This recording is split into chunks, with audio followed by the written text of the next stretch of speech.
अभ्यास 10 dictation start होगा 5 second बाद। स्टार्ट। सभापति महोदय, मैं इस बात का विरोध करता हूं। इसका मतलब यह नहीं है कि मैं देश की प्रगति में विश्वास नहीं करता हूं। यहाँ पर बहुत से माननीय सदस्यों ने यह कहा कि वे देहात से आते हैं, लेकिन मैं यह देखता हूं कि वे संसद में आकर देहात को भूल जाते हैं। सवाल यह है कि जब कभी हम देहात की बात करते हैं तो कहते हैं कि महाराजाओं को हटा दो, जमींदारों को हटा दो, लेकिन इस प्रकार की बातों पर जोर देते रहते हैं कि संसद सदस्यों के लिए हर किस्म की सुविधाएं होनी चाहिए। अध्यक्ष जी, कल आपके सामने यह भी सवाल उठाया गया था कि हमारे देश में अनाज की कमी है, इसलिए दूसरे मुल्कों से अनाज मंगाया जाना चाहिए। यह बड़े खेद की बात है कि कृषि प्रधान देश होते हुए भी हमें दूसरे देशों से अनाज मंगाना पड़े। मेरे विचार में यह बात सही नहीं है, इसलिए मैं इस प्रस्ताव का विरोध करना चाहता हूं, क्योंकि मैं नहीं समझता हूं कि इस देश में कोई ऐसे व्यक्ति हो जो बिना काम किए ही दूसरों की बराबरी कर सके।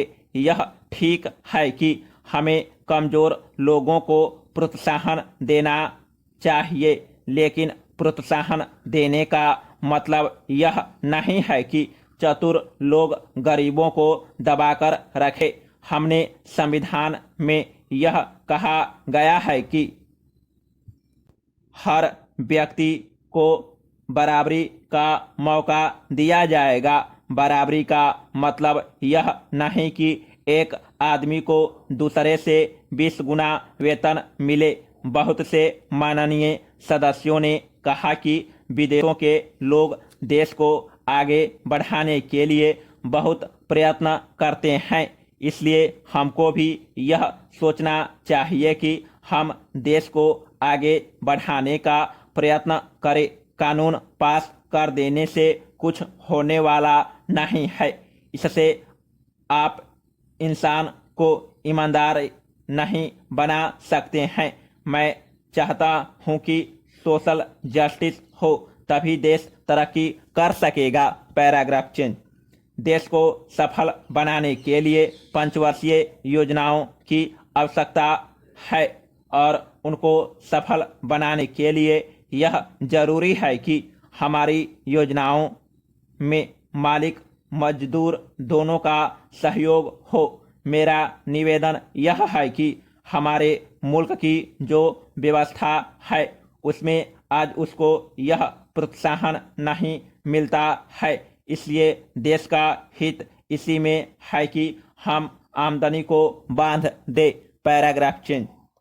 आप देखेंगे कि तेल उद्योग प्राइवेट सेक्टर में है।